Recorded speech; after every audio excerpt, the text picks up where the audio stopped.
you talk about a lot leading with generosity. Why is it so important to lead first with generosity, as opposed to asking? Because a lot of us, I'm sure you get this. Can I pick your brain, or can you help me with this? Yeah. People that you don't even know. First of all, here's the rule of thumb that I learned very early on, and it's not really true, but it's what I sort of felt, and that is that first rule of a relationship: no one wants one with you. All right. Now, if you make that acceptance from the beginning, that who the hell was I? A poor kid from Pittsburgh. Why did anybody want a relationship with me? I had to bust my butt to get people to want a relationship with me. I had to work on charisma. I had to work on volunteering my time. Yeah. I had to work on authentic flattery, letting people know how I admired them, make them feel good about themselves with me around. Yeah. I mean, that's what this young kid had to do. And then I had to go over and say, and by the way, can I show up at your office and work for free on the weekends? Right. Anything. Yeah. You gotta bait the hook. Rodney Dangerfield used to say that he's like he was so ugly that his mother used to have to tie a pork chop around his neck to get the dog to play with him. Right? So I had to realize that early on. What the hell was my pork chop? Any relationship I wanted, I had to make sure that I led with generosity. Wow. Now, once I showed up and I was a great kid, or a great young man, or a great old guy like I am now, then they will judge you based on whether or not they want to be with you. Mm-hmm. Now is when you start letting your guard down, be authentic, care. Yeah. So intimacy, generosity, candor, and accountability. Intimacy and generosity are the two accelerants of the relationship. You lead with generosity, you follow with care. And I actually work before I meet somebody to think about, how will I like this person? Not will I like this person, but how will I? What elements of what they do I admire? Right. What do I know about them? Like, how will I humanize them in my head so that I'm walking in, looking in their eyes, and the sparkle is already there. It's like, I like this dude or this gal. I already like him before I see him. Right. And if I psych myself into that, and I walk in with that way, with what I call 5 packets of generosity, meaning I've researched this individual and I've identified 5 things that I think I could do to be helpful, which through the dialogue I will figure out whether those 5 ways I can be helpful. Then I'm like, high five, and I've now earned the right to build an ongoing relationship, which now means follow up or fail, get back to them, continue to be generous, continue to stay on the radar screen, something that we could, all these are just chapters in the books. Sure. Pinging, making sure that I'm constantly staying on the radar screen, top of mind. You get it, Yeah, interesting. Wow. It's hard work. It is. Right? My question for you, I'm thinking, is like, I know your age. I know how long you've been doing this for. I'm almost 50. Right? I know you have dinners every Friday night. I've been to your house. I've hosted one, and you're an incredible host for me to bring my friends. Great. We got to do another one. I would love to. Yeah, I would love to. And how do you ping thousands of people? High power influencers, great individuals who are all could be great friends to you. So, back in the day, when I started, it was on spreadsheets, and me personally, once a year there was an annual Thanksgiving card. I don't know if I told you about this. I don't give Christmas cards anymore because it's such a glutted and cluttered time. It's too many. I create my own Thanksgiving cards. I like that. And we send Thanksgiving cards to the individuals we want to stay in touch with because it stands out. I mean, I get CEOs of major corporations sending me an email saying, "Wow, thank you for that Thanksgiving card. I've never gotten a Thanksgiving card before," right? So that's an annual outreach, one-time ping, right? That's easy. Then what I do is people who are high priority critical individuals to me, I make sure that in the olden days I would just research them, just plug them into a web browser and search their name, their company, see what's going on, and just on a regular basis, once a month I get 5, 10 people, whatever it is. Look, now I got a system. We help organizations do this. So, many of the CEOs in the Fortune 100, my company actually helps them manage the 1,000 most important people to the growth of their corporation. Sure. So I have a system, I have a team, I have individuals that are just constantly doing this. My whole marketing department is putting our strategy to work. That's all it is. Yeah. And so, it takes money, it takes time today to do it at the scale that we do it at. But just start. 25 names. 25 names. Yeah. And I'm constantly going through my phone and just like texting people every once in a while, just saying a little audio note now with videos. Best bathroom use of time at all, right? Exactly. You're just sitting there hanging out, just scrolling through the high priority individuals, sending them a text. Exactly, and I take a while in the bathroom because I eat a lot, so it's a little too much. I think now I'm like, that's the name of it. We just went intimate there. Yeah, there we go. So tell me about this. You talked about you see a shrink. First off, and can you talk about if you still do that? And also, I heard that you do it in the office as well. Yeah. Is that still part of the... We do. So I have seen, off and on in my life, plenty of psychologists, psychiatrists, that sort of thing. I've always been a glutton for insight, input, and coaching. Right? I had some great coaches early on athletically. And the benefit of that. Then I had, as you suggested, I had some great teachers, some great mentors, some great friends, constantly giving me real input. And I was always the kind of person that showed up and said, "Tell me more, critique me more. I want to learn more." Right. So now, as I'm a successful individual, I want to make sure that I keep growing, keep getting better. So I have found, and it's interesting. I didn't find an individual. The person I ultimately found, we're behavioralists. We're behavioralists at our company. We don't kind of give a damn why you do what you do. I want to change the way you do one day at a time. I wrote an article in the Harvard Business Review that came out in August of this 2014 that focused on how behavior change in all of us really follows the system of the 12 steps, whether it's a large corporation or in just our lives, or whether you do have an AA, that sort of thing. One day at a time, you have to change. And it's about showing up and behaving differently today, right? So I have a men's support group that I go to, facilitated by a behavioralist here in Los Angeles. And what we do is every day we have, in the back of my wallet, I could pull it out for you right now, is a list of my defects of character, right? And those defects of character are things that I'm working on in leadership, in my family, in my personal relationships, etc. And there's a small list. A couple of them, or absolutely. Yeah, absolutely. Big shotism, is one of them.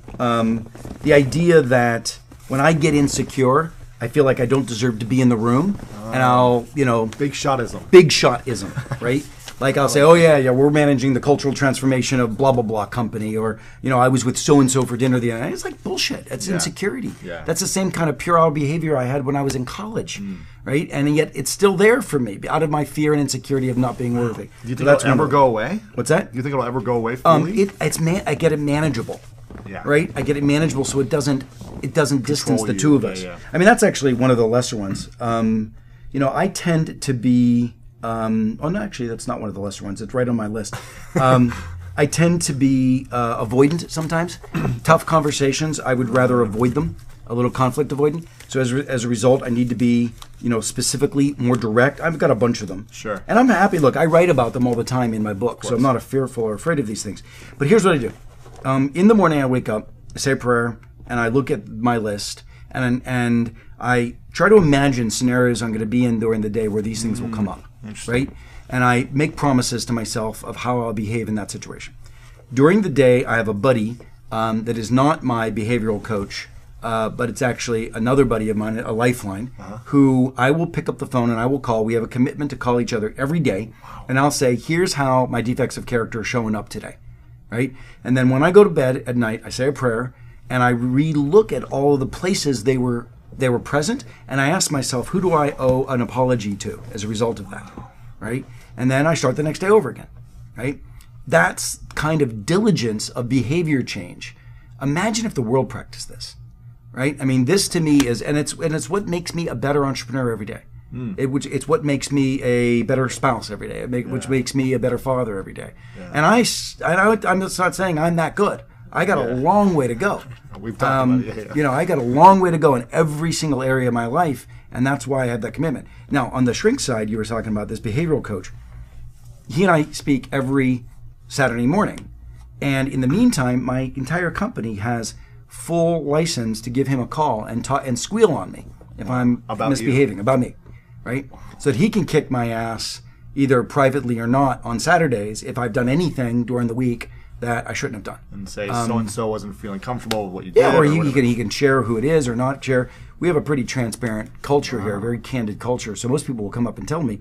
But I also, if I'm having problem with somebody, I'll bring him in and we'll do couples counseling here in the office. If I'm challenged with somebody and haven't been able to be as direct as I would want to be. And sometimes when I get direct, I get mean about it. Because I hold it back so much, and by the time it comes out as frustration. Sure. And I don't want that either. So this is all the kind of stuff you deal with when you're living up in a screwed up head like mine and yours and everybody else's in this world. So you just got to work it. Have you done any emotional intelligence type work? Or? Oh, sure. Yeah? I mean, it's what we do as a business. Yeah. Our company, we are a research institute of human behavior change in the workplace. We specialize in a few key areas. We specialize in high-performing teams and shifting behaviors for high-performing teams, all at the very executive senior levels of largest organizations. And we also work with sales forces. Those are the two major areas. So emotional intelligence and understanding specific social styles, all of those things are elements of what we do. We're pretty sophisticated. There's a lady by the name of Annette Templeton who I brought into the organization a number of years ago. She helped develop a lot of the analytics around human intelligence and behavior at the Gallup organization, the strengths movement, all of those things. Annette was formative of as the CEO of the consulting practice there. Okay, cool, very cool. And how important do you think emotional intelligence is in building relationships or in being successful in business and life? And it's interesting. Emotional intelligence is one thing, it's critical. Your social style is critical. But your relational competency is also a little different, and it's equally as critical. What is that? So the relational competency, the way I could most easily phrase it is, are you the kind of individual that creates an environment around yourself that invites people in? Think about that. Right? So it's welcoming. And what's going on in your head when I say, what do you do that doesn't invite people in? Right? Big shotism, like we talked about, that doesn't invite people in. Yeah, ego. Right? Yeah. Ego doesn't invite people in. Being frigid wouldn't invite somebody in. Being judgmental wouldn't invite somebody in. Being standoffish, being aggressive, all those things don't invite someone in. So your relational competency is really contingent upon your ability to be that natural person that invites someone in. That doesn't mean that you're gregarious. Sure. That doesn't mean you walk into a room and anybody notices you. Right. Right? But it's one of those individuals that you don't quickly forget once you do get introduced. You've met a lot of people, a lot of successful people. Who is someone that stands out to you that just was so welcoming? Like right when you saw them or met them or every time you see them, they're just like, wow, like so welcoming. And what is it that they do? Well, it's interesting. The obvious ones, everybody always talks about Bill Clinton. He draws people in. Yeah. The Dalai Lama is like that. I mean, he just his infectious little giggle and how he sort of walks in and just so calming. But my Aunt Rose, she was a deeply religious person. She made everybody feel good about themselves. Right? I mean, it doesn't have to be somebody famous. It's about divorcing yourself from self and from ego. And by looking at another person and being curious, and by looking at another person and caring about them before you even know who they are. Some people are hardwired in that brain to be tribal with humanity. Because what we're talking about when we're talking about building relationships and accelerating them is inviting people into your tribe. When I am at my dinner parties, I create a tribe of those there. A tribe is an intimate, caring, connected, candid, sense of community. Yeah. And some people just emanate it, right? And it's a mindset that they have. These are mindsets. But you don't, as they say in 12-step programs, you don't think your way into a new way of acting. You act your way into a new way of thinking. So what I would suggest, if you want to be that kind of person, go practice. Yeah. Everything boils down to the practice. Practice with the UPS guy, or the FedEx guy. Sorry if I'm both clients of mine. So I want to make sure. Make sure that you create, learn what it's like to let your stupid guard down, and divorce those defects of character and take risks. Right. Try it. What is it you think about Bill Clinton or the Dalai Lama that they have that other people don't have as much, maybe? Or there's a give a shit there. It's just give a shit. You start with the presumption that I give a shit. Bill Clinton, oddly enough, wants to know what you have to say. There's just a lot of politicians that don't. And his wife, by the way, is extraordinary at this in a one-to-one basis. Hillary is awesome. She is, and her memory is extraordinary. I hadn't seen her for years, and I saw her recently at a Clinton Global Initiative event. She came up to me, she gave me a hug. She said, how's Los Angeles? No way. Yeah. How's Los Angeles? And I told her about the 2 foster kids. She goes, no. Kelly, which was a mutual friend, told us that you had gotten, and she's like, Daniel? I was like, are you kidding me? No way. Like, seriously. Oh my goodness. Yeah, amazing. Now that, by the way, most of us, the reason we don't remember people's names is we don't give a shit. Like, I guarantee you walk in to a bar and you see the most extraordinarily beautiful individual that you've seen in a very long time. You go up and you say hello and they say their name. Guess what? I bet you remember. There's motive, right? I bet you remember because you give a shit. Yeah. On the other hand, if you go to a conference event and some guy that looks like an accountant walks up to you in a group of people and you're shaking 6 hands, I promise by the time you get to the third, you won't have remembered him at the second. And I'm just using that as an example, but you got to give a shit. Now, until you do, you practice. Yeah. There's another phrase called fake it till you make it.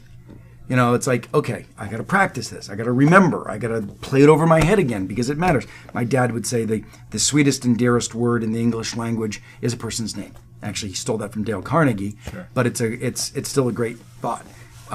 Practice, caring. If you want more greatness in your life, then you got to check out this video right here. You don't have that moment of your day. I don't care if it's 2 hours, 4 hours, where you shut the entire world out. No Twitter, no Facebook, nothing. No Instagram, which we love the most. No Instagram. We love that Instagram. Oh.